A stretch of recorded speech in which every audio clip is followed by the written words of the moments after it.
This is Vocodah Headbangers.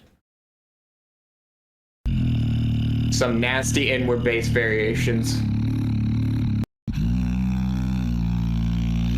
We a bunch of headbangers. We a bunch of headbangers. We Wow. a bunch of headbangers. We a bunch of headbangers. Bangers, bangers, bangers. Wow.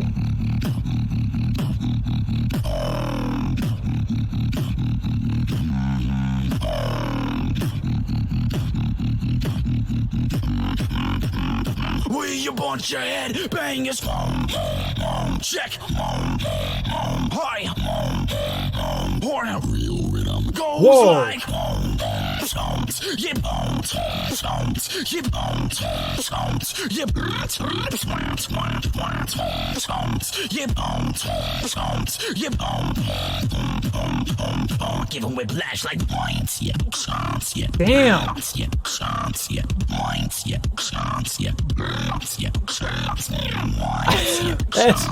what?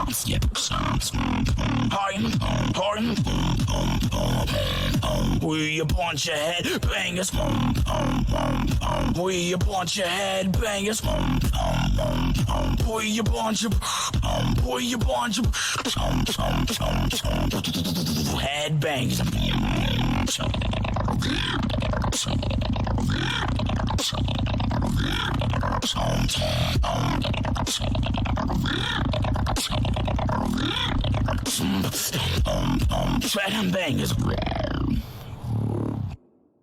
Yeah, just some inward bass there. Not much special about it.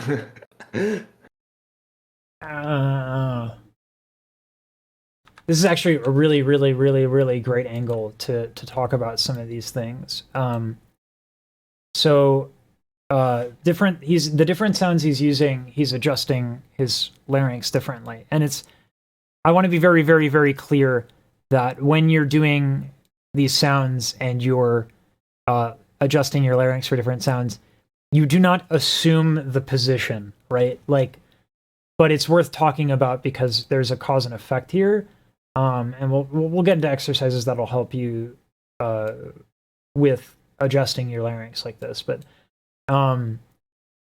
it's so clear when he makes a sound what happens, right? Right? You can even see it. So you can see a little bit that this is going down, just a tiny bit. Let's go through it slowly here. Okay. Let's see. We a bunch of Actually, headbangers. slow it down. We a bunch of headbangers.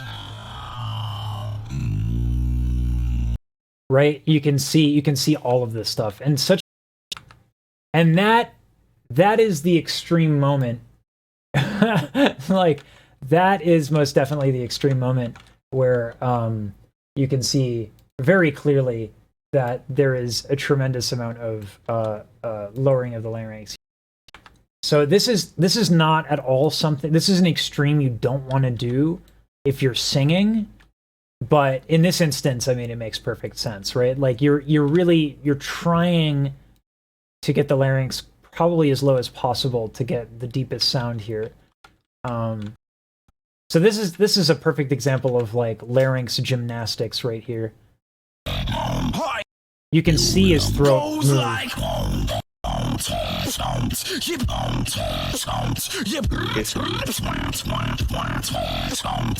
Like, it's straight up, it is like larynx gymnastics, right? There's like and the way to train this adjustment, these things, is not, again, it's not to assume the position, right? Maybe to discover these things, you can go like, you can play with that sort of a thing. But you don't want to, like, and the keyword is play here. You can play with that sort of a thing, but I think it's even better to just do like,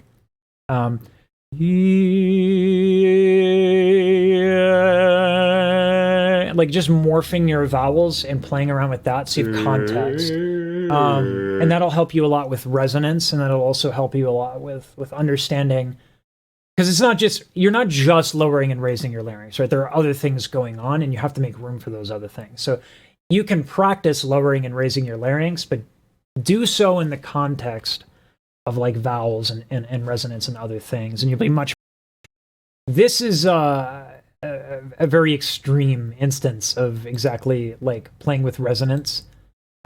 Pretty sure most people are familiar with this one. This is like absolutely monstrous. It's so crazy. So this, where are we? There we go. Hold on. We got this. All right. So you can see here that his lips are as retracted as humanly possible, right? And you can see that there are also things going on with the larynx. And the result is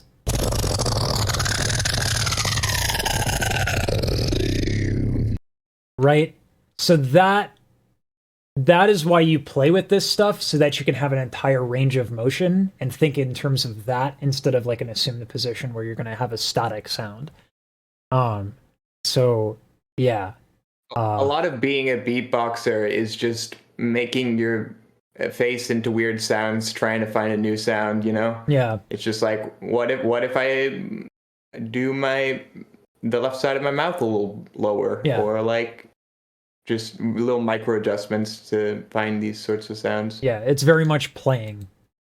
I think that's the good. So just to prove the point here about what actually happens when you exaggerate facial expressions, we're going to see the changes in frequency over time. This is a spectrogram. All you need to know about the spectrogram is that this axis, y-axis, oh my god, I'm so dumb. All right, these are frequencies, right? Different frequency ranges. This is time, and then you'll see the brightness on these like little things, and the brightness indicates volume. So if I go here and I go, let's see, I gotta get close to the mic. Again, I can't see my face all there. Okay, hold on. Yeah, we're gonna make this work. We're gonna do this. We got high tech stuff here. Okay.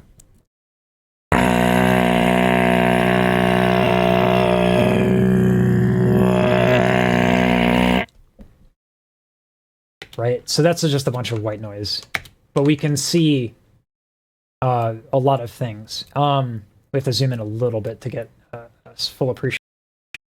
Okay, so the part where I went low is where my face is. So we're going to eliminate my face from this equation. The lower notes where I'm pursing my lips, you can see obviously that the higher frequencies are gone. But do you see how this is brighter? This means that the lower frequencies are significantly louder. And you can see it's not just one frequency. There's a difference in brightness across many different frequencies in the lower range. Right? And so I started out like pretty wide lips, right? And so you can see that there's a lot of like a white noise and fuzz, right? Here you have like an overtone, right? But when I ended, I retracted my lips as much as possible, and you can see that there's actually a lot more higher frequencies that have a higher bit of volume throughout this one. It's subtle, because I did start by widening my mouth quite significantly, but this is the extreme, so it does make quite a difference, and you can actually see even in the overtones here that there's some. When I had my face wider and then I went here, like you can just see the changes in the frequencies. So I like this kind of stuff.